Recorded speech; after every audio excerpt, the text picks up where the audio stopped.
दोस्तों, नरगिस दत्त और नेहरू खानदान के मरासिम तकसीम हिंद से भी पहले कायम हो चुके थे।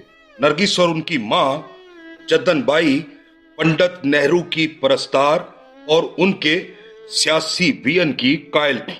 नरगिस दत्त की पंडित नेहरू से पहली मुलाकात 9 साल की उम्र में हुई और पंडित नेहरू के स्वभाव ने उन्हें बहुत ज्यादा मुतासिर किया। पंडित नेहरू से नरगिस की दूसरी मुलाकात उस वक्त हुई जब वो फिल्म स्टार बन चुकी थी। ये मुलाकात मुंबई के गवर्नर हाउस में हुई थी, जहां नरगिस अपने बड़े भाई के साथ एक तकरीब में गई थी। लेकिन अगले ही दिन उनकी इंक्वायरी कॉल हो गई कि आप दोनों गवर्नर हाउस की उस तकरीब में कैसे पहुंचे। जब नरगिस को पद्मश्री से नवाजा गया तो उस वक्त नेहरू वजीर आजम थे। इसके बाद नरगिस ने बहुत से कौमी सतह के काम किए जिनसे वो नेहरू फैमिली के और भी करीब हो गईं। इंदिरा गांधी से भी उनके जाती नौयत के ताल्लुकात थे। इन्हीं ताल्लुकात की वजह से इंदिरा गांधी ने उन्हें राज्यसभा का मेंबर भी नामजद किया था। पंडित नेहरू और नरगिस दत्त की एक मुलाकात ऐसी भी हुई जहां लोग वजीर आजम पंडित नेहरू को नजरअंदाज करके नरगिस से ऑटोग्राफ लेने लगे थे। आज की यात्रा में हम नरगिस दत्त की एक ऐसी तहरीर शामिल करने जा रहे हैं जो उन्होंने पंडित नेहरू से अपनी मुलाकातों के हवाले से लिखी थी। इस तहरीर का उन्वान था, मुझे फख्र है कि वो मुझे जानते हैं। नरगिस दत्त ने 1935 में जिस पहली फिल्म में काम किया था वो उनकी मां जद्दन बाई की बनाई हुई फिल्म तलाशे हक थी। उस वक्त नरगिस की उम्र सिर्फ 8 साल थी। 1936 में जद्दन बाई ने फिल्म दिल की पुकार बनाई, जिसमें जद्दन बाई, नरगिस के वालिद मोहन बाबू, बेबी रानी और उनके 2 भाइयों अख्तर हुसैन और अनवर हुसैन ने भी काम किया था। दिल की पुकार का जिक्र इसलिए भी अहम है कि इस फिल्म के प्रीमियर शो में शिरकत करने के लिए पंडित नेहरू को भी इनवाइट किया गया था। पंडित नेहरू को इनवाइट करने के लिए जद्दन बाई के साथ नरगिस भी गई। पंडित जी ने इस चुंधियाई हुई आंखों, लंबूतरे चेहरे और सूखी टांगों वाली गुड़िया के सर पर शफकत का हाथ रखा और नरगिस उसी वक्त से पंडित जी की मद्दाह बन गई। और नरगिस की नेहरू खानदान से ये वफादारी मरते दम तक कायम रही। नरगिस अपनी तहरीर मुझे फख्र है वो मुझे जानते हैं में लिखती हैं, मैं जब भी नेहरू जी से मिलती हूं मैं एक नई उमंग और नई खुशी लेकर लौटती हूं। मुल्क को आजाद हुए अभी कम अरसा ही गुजरा था कि एक दिन मेरे बड़े भाई अख्तर हुसैन के नाम गवर्नर हाउस से एक दावतनामा आया। ये वहां होने वाली किसी तकरीब का दावतनामा था जिसमें नेहरू जी भी तशरीफ लाने वाले थे। कार्ड पर mister and Mrs Akhtar Hussain लिखा था। जब मुझे पता चला कि नेहरू जी भी इस पार्टी में शरीक होंगे तो मैं वहां जाने के लिए मचल उठी। फिल्मी शख्सियात में से हमारे अलावा वहां और कोई नहीं था। तमाम बड़े बड़े सरकारी ऑफिसर्स और पॉलिटिशियन थे। हमने उनके दरमियान खुद को बड़ा अजनबी महसूस किया। नेहरू जी आए तो लोग उनसे घुल मिलकर बातें करने लगे और मैं अपने भाईजान के साथ एक कोने में दुबकी खड़ी रही। अपनी काबिले रहम हालत देखकर भाईजान चिढ़ गए, लेकिन हमारी खुशकिस्मती के नेहरू जी की नजर मुझ पर पड़ी और मैंने नमस्ते के लिए हाथ जोड़ दिए। उनकी मामला फहम निगाहों को एक लम्हा ही में हमारी काबिले रहम हालत का अंदाजा हो गया। और वो सबको छोड़कर खुद चलकर मेरे पास आए। अपना तारुफ कराते हुए जब मैंने बताया कि मैं फिल्मों में काम करती हूं तो वो बहुत खुश हुए और मेरा हौसला बढ़ाते हुए बोले, बहुत बड़ी आर्टिस्ट बनकर अपने आजाद मुल्क का नाम रोशन करना। बातों ही बातों में जब उन्हें पता चला कि मैं इलाहाबाद की हूं तो वो बहुत खुश हुए और कहा, ओह, तब तो तुम बिल्कुल अपने घर की ही लड़की हो। लेकिन दूसरे ही दिन हमारे घर गवर्नर हाउस से इंक्वायरी कॉल हो गई कि इस पार्टी में हम लोग कैसे पहुंच गए थे। दरअसल बात यह थी कि वो दावतनामा अख्तर हुसैन एमएलए का था जो गलती से हमारे यहाँ पहुंच गया था। लेकिन उनकी ये कितनी खूबसूरत गलती थी जिसने मुझे पंडित जी से मिलवा दिया। नरगिस बचपन ही से पंडित नेहरू के मद्दाहों में शामिल थी।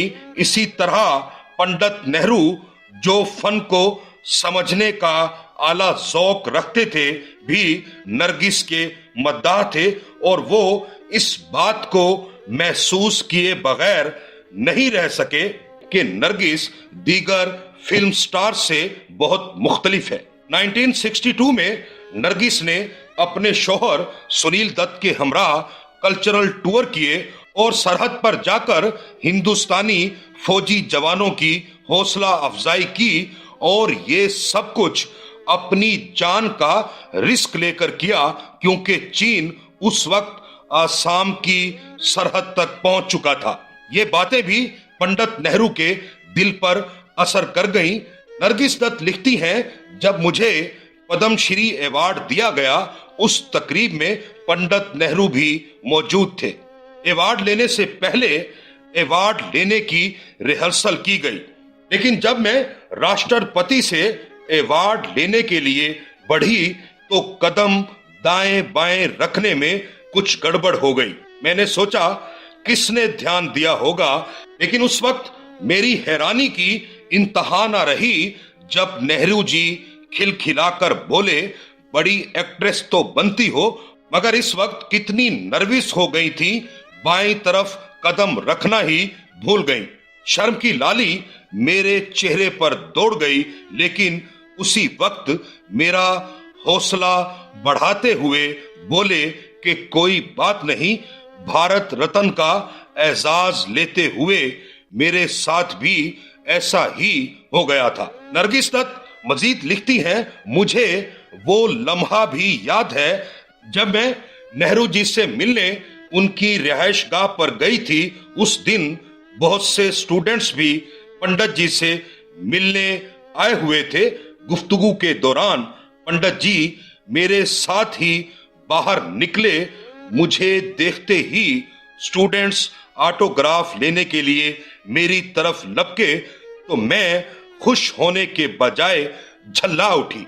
मुझे बिल्कुल अच्छा नहीं लगा कि इतनी बड़ी शख्सियत के सामने मुझसे ऑटोग्राफ लिया जाए, सो मैंने ऑटोग्राफ देने से इनकार कर दिया। लेकिन नेहरू जी की अजमत देखिए, वो मुस्कुराते हुए बोले, दे दो भाई, अब मना करने से कोई फायदा नहीं, मुझे अपनी असली हालत का पता चल गया है।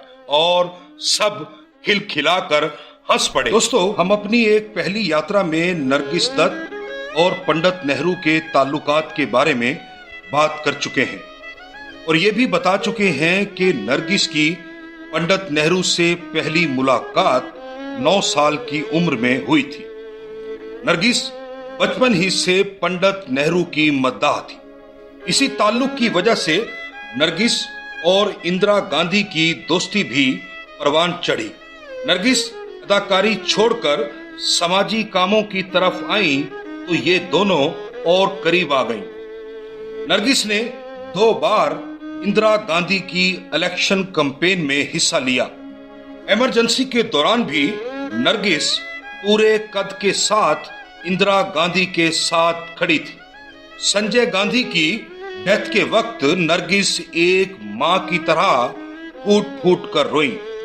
लेकिन जब नरगिस पर बुरा वक्त आया और वो ब्रिच कैंडी हॉस्पिटल में जिंदगी और मौत के दोराहे पर खड़ी थी, तो इंदिरा गांधी के पास मुंबई में होते हुए भी अपनी इस वफादार दोस्त की अयादत के लिए 5 मिनट का वक्त नहीं था। आज की यात्रा में हम आपको बताएंगे कि नरगिस ने इंदिरा गांधी से किस तरह वफादारी निभाई, ये भी कि नरगिस डेथ बेड पर इंदिरा गांधी का इंतजार क्यों कर रही थी। हमारे साथ रहिएगा। गुज़श्ता दिनों अमेरिका में वफात पाने वाले हिंदुस्तान के मारूफ अदीब और मुहक्किक डॉक्टर गोपी चंद नारंग ने नरगिस दत्त पर अपने एक मजमून में कहा था, नरगिस ने अदाकारी को हुस्नो वकार की एक सतह से मुतारिफ कराया और साथ साथ इसे समाजी खिदमत और कौमी एहसास की ऐसी दौलत अता की कि अदाकारी की तारीख में नए बाब का इजाफा हुआ। वो जब तक जिंदा रही हुस्नो जमाल और नेकी व खैर का मुरक्का रही।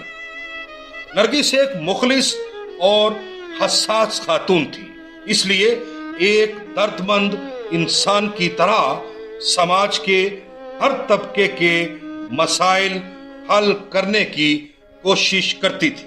अदाकारी में एक खास मकाम रखने के साथ साथ नरगिस अपना एक सियासी पॉइंट ऑफ व्यू और कौमी सोच भी रखती थी। उन्होंने अपने इस किरदारो अमल से दुनिया भर में हिंदुस्तानी औरत का एक इमेज बनाया। जब दौलत, शोहरत और तारीफों की दुनिया छोड़कर नरगिस समाजी कामों की तरफ आई तो उन्हें वो इज्जत और मकाम मिला जो फिल्म इंडस्ट्री की किसी हीरोइन के नसीब में नहीं था।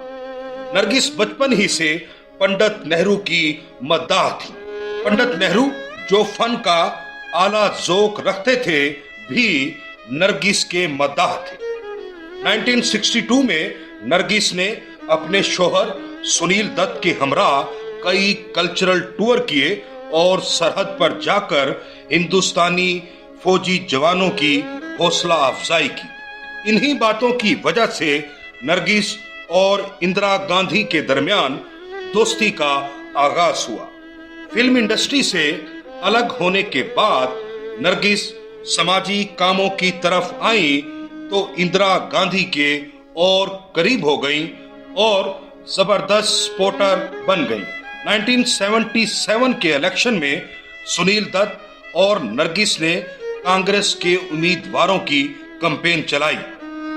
जनता सरकार के दौर में इंदिरा गांधी पर ऐसा वक्त आया कि जब उनके साथियों ने आंखें फेरना शुरू कर दी थी, उस वक्त भी नरगिस ने उनसे वफादारी निभाई। इसी तरह जब इंदिरा गांधी ने इमरजेंसी लगाई, तब भी नरगिस फिल्म इंडस्ट्री में इमरजेंसी के खिलाफ बोलने वाले लोगों को रोकती रही। 1980 के इलेक्शन में भी नरगिस ने हर मुमकिन ताउन किया। इंदिरा गांधी भी नरगिस के समाजी और पार्टी के लिए किए गए कामों को तस्लीम करती थी। उन्होंने 1980 में नरगिस को राज्यसभा का मेंबर बनाकर उनकी समाजी खिदमत का एतराफ किया।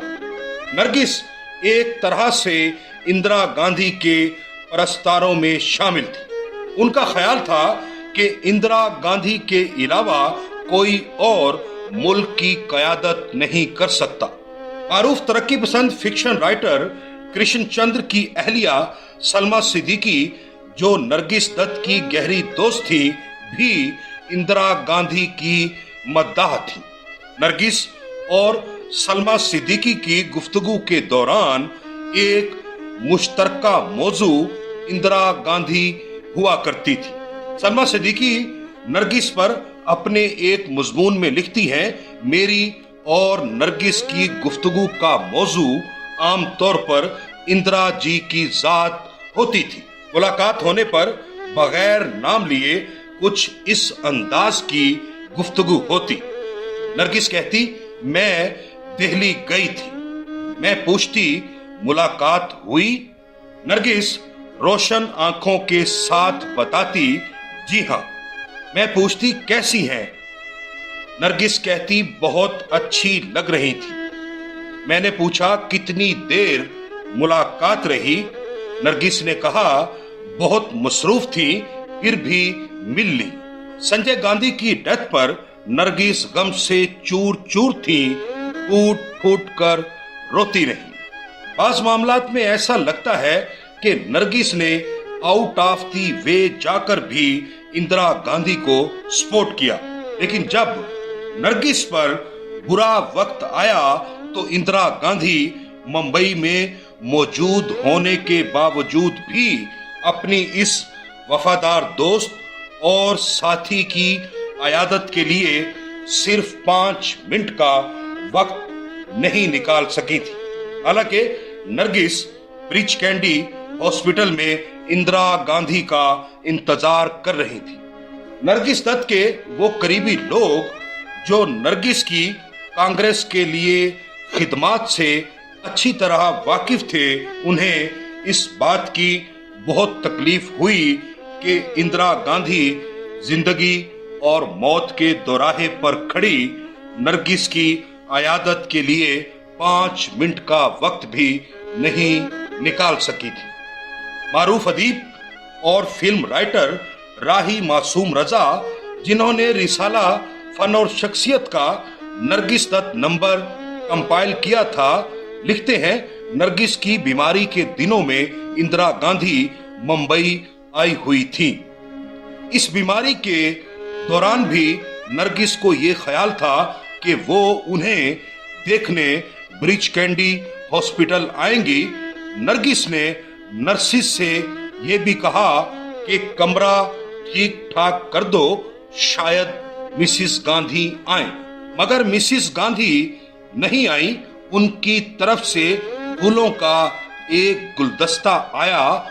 उस नरगिस के लिए इंदिरा गांधी की तरफ से सिर्फ एक गुलदस्ता आया, जिसने उनका साथ तब भी नहीं छोड़ा था जब उनका साथ सबने छोड़ दिया था। मिसिस गांधी को शायद ये मालूम नहीं कि नरगिस खुद एक फूल का नाम है। इंदिरा गांधी हॉस्पिटल में तो अपनी साथी की अयादत के लिए नहीं आई, लेकिन नरगिस की डेथ पर इंदिरा गांधी ने अपना एक ताज़ियती पैगाम जरूर भेजा। अपने पैगाम में इंदिरा गांधी ने लिखा था, उन करोड़ों लोगों के लिए जिन्होंने नरगिस को स्क्रीन पर देखा है, वो आला किरदार की शख्सियत और मुखय्यर हस्ती थी। उन्होंने बहुत से समाजी कामों में साथ दिया। उनका मुस्कुराता हुआ चेहरा मुद्दतों लोगों को याद आता रहेगा। दोस्तों, ये थी हमारी आज की यात्रा। अगर आपको हमारी ये यात्रा पसंद आए तो अपने दोस्तों से भी शेयर कीजिए और हमारा चैनल भी जरूर सब्सक्राइब कीजिएगा।